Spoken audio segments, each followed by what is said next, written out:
2015년 9월 노동시장 구조 개선을 위한 노사정 합의문이 발표되었다. 그리고 바로 그 다음 날 새누리당은 노동개혁법이라 불리는 5대 노동법안을 당론 발의하고 일주일 후 고용노동부는 취업규칙 변경과 일반 해고에 대한 행정지침을 만들겠다고 발표한다. 정부는 이 노동 5법과 행정지침이 우리나라 노동계와 경제에 활력을 불어넣어줘 침체된 경기 회복에 도움이 될 것이라 주장했다. 그리고 막대한 예산을 쏟아부으며 CF와 각종 홍보물들을 제작 배포하였다. 과연 정부의 주장대로 5대 법안과 양대 지침이 노동자들의 힘이 되어줄 수 있을까? 노동계약법은 5개의 법안으로 구성되어 있으며 근로기준법, 고용보험법, 산재보험법, 기간제 근로자법, 파견 근로자법이 그 내용이다. 첫 번째 근로기준법. 근로시간을 현행보다 단축하여 노동자의 삶의 질을 향상시키고 일자리를 창출하겠다는 내용이다. 하지만 실상은 현행 근로기준법을 엉터리로 해석해 오히려 근로시간을 더 늘리고 통상임금을 축소하는 악법이다. 두 번째, 고용보험법. 실업급여 지급 수준을 높이고 지급기간을 연장하는 내용이다. 하지만 하한액 또한 낮아지고 실업급여를 받을 수 있는 요건을 현행보다 강화해 더 오래 일해야 혜택을 받을 수 있게 된다. 세 번째, 산재보험법. 통상적 출퇴근 재해보상제도를 도입한다. 노동계와 야당은 유형과 관계없이 산재를 적용해야 한다고 주장하는 데 반해 예외 조항을 꼼꼼하게 설정해 놓았으며 일부분만 개선한 생색내기용이라는 비난이 있다. 네 번째, 기간제 근로자법. 비정규직 기간을 2년에서 4년으로 연장한다. 4년 후 사용주가 이직수당인 급여의 10%만 노동자에게 지급한다면 정규직 채용의 의무가 사라진다. 박근혜 대통령은 2016년 신년 대국민 담화에서 기간제 근로자법은 중장기적으로 검토하는 대신 일단 나머지 4법부터 처리해달라고 강조하며 한 발 물러서는 모습을 보였다. 다섯 번째, 파견 근로자법. 기존의 파견 대상 업무였던 32개 업종을 486개의 업종으로 개방하겠다는 내용이다. 사실상 극히 일부를 제외한 전 업종의 파견을 허용한다. 2대 지침의 골자는 일반 해고와 취업규칙 변경 요건 완화이다. 일반 해고 지침의 해고 요건에 저성과자 부분이 문제가 되고 있다. 회사가 직원을 평가해서 일을 못하면 자를 수 있게 하겠다는 것이다. 결론적으로 일반 해고 지침은 위로금도 명태금도 주지 않고 마음대로 해고할 수 있는 권한을 사업주에게 주겠다는 것이다. 지금까지 사용주는 회사 사정으로 인한 경우 위로금과 명태금을 주어야 했지만 저성과자로 낙인만 찍으면 위로금과 명태금을 주지 않아도 된다. 취업규칙은 사업장 내 전체 노동자의 근무 조건과 공무 규율을 정하는 규범으로 노조나 노동자 과분수 동의 없이는 바꿀 수 없다. 하지만 사회 통념상 합리성에 문제가 없다면 노조 동의 없이도 취업규칙을 바꿀 수 있도록 하겠다는 것이다. 그렇게 되면 사용주는 사회 통념상 합리적이라는 구실을 만들어내 성과금 연봉제와 임금 피크제 등의 민감한 문제를 노조의 동의 없이 바꿀 수 있게 된다. 정부는 노동계의 유연성을 강조하면서 노동계약법이 노동자들과 국민에게도 꼭 필요하다고 주장하지만 그 내용을 살펴보면 어려운 노동자들을 더욱 짜내어 재벌의 배만 불리는 법으로밖에 해석되지 않는 악법들이다. 이러한 노동계약법에 대한 노동계의 반발은 거세다. 전국 민주노동조합총연맹은 노사정위원회의 합의문 발표 즉시 합의문 무효를 요구하며 삭발식을 단행하였고 총파업 또한 불사하겠다는 의지를 내비쳤다. 2016년 1월 19일에는 한국노동조합총연맹 또한 노사정 대타협 하기를 선언하였다.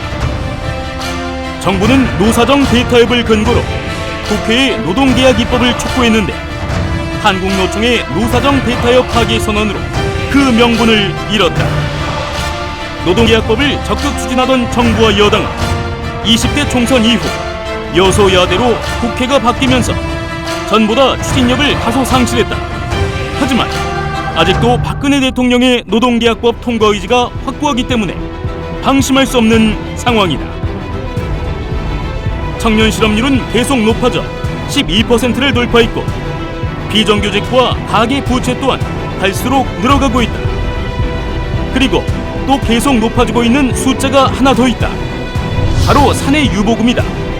국민의 살림살이는 어려워지는 사이 재벌기업의 국가는 쌓여가 2015년 10대 재벌기업 사내 보유금이 사상 최대 550조를 돌파하였다. 가계소득이 1.8% 증가할 동안 기업소득은 16.8% 증가하였다. 그동안 정부는 상위층의 소득이 늘면 하위층도 덩달아 효과를 본다는 낙수 효과를 강조해왔다. 그래서 법인세 인하와 같은 친기업적 정책을 펼쳐왔다. 낙수 효과가 나타났을까? 정반대의 결과만 나타났다. 그 결과는 가계의 저성장과 기업의 고성장이다. 2015년 IMF는 부의 낙수 효과 완전히 틀린 논리라는 연구 결과를 발표했다. 보고서에 따르면 150여 개국 사례를 분석한 결과 상위 20% 계층의 소득이 1%포인트 증가하면 이후 5년의 성장이 연평균 0.08%포인트 감소하는 것으로 분석되었다. 반면 하위 20%의 소득이 1%포인트 늘어나면 같은 기간의 성장이 연평균 0.38%포인트 확대되는 것으로 나타났다고 덧붙였다. 보고서는 하위 계층의 소득을 늘리고 중산층을 유지하는 것이 성장에 도움이 된다면 소득 불균형 확대가 성장과 거시경제 안정에 심각한 충격을 준다고 거듭 경고하였다. 또 저소득층을 쥐어짜는 것이 결국 노동 생산성 저하로 이어져 소득 불균형을 더욱 심각하게 만드는 악순환을 불가피하게 한다고 강조했다.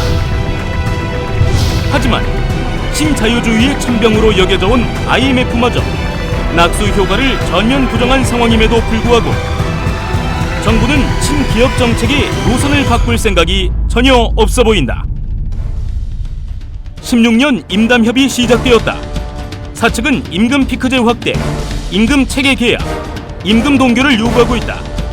절대 수용할 수 없는 조건들이다.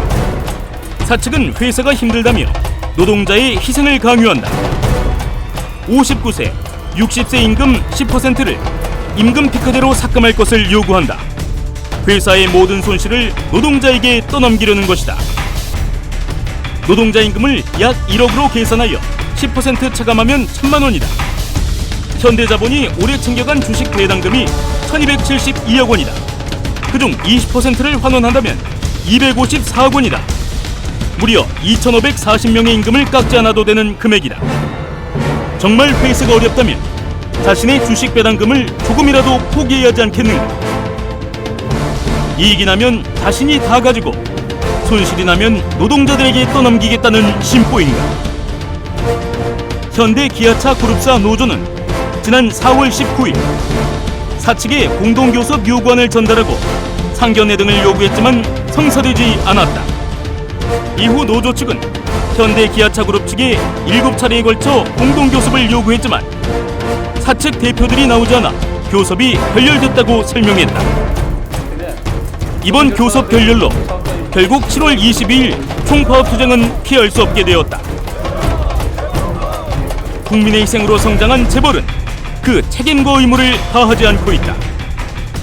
특권의식에 빠진 재벌 2, 3세들의 각종 갑질, 하청업체 납품단가 후려치기, 불법 경영승계 및 불법 재산 증식 등 지금 재벌이 우리 사회에 끼치는 폐해는 이루어 말할 수 없다. 재벌이 나라를 병들게 하고 있다. 7월 22일 상경투쟁의 목적은 재벌개혁과 2016년 현대차 지부 임투 승리이다. 할 수 있다. 7월 22일 투쟁을 시작으로 재벌공화국 깨부수고 노동자의 권리를 쟁취하자.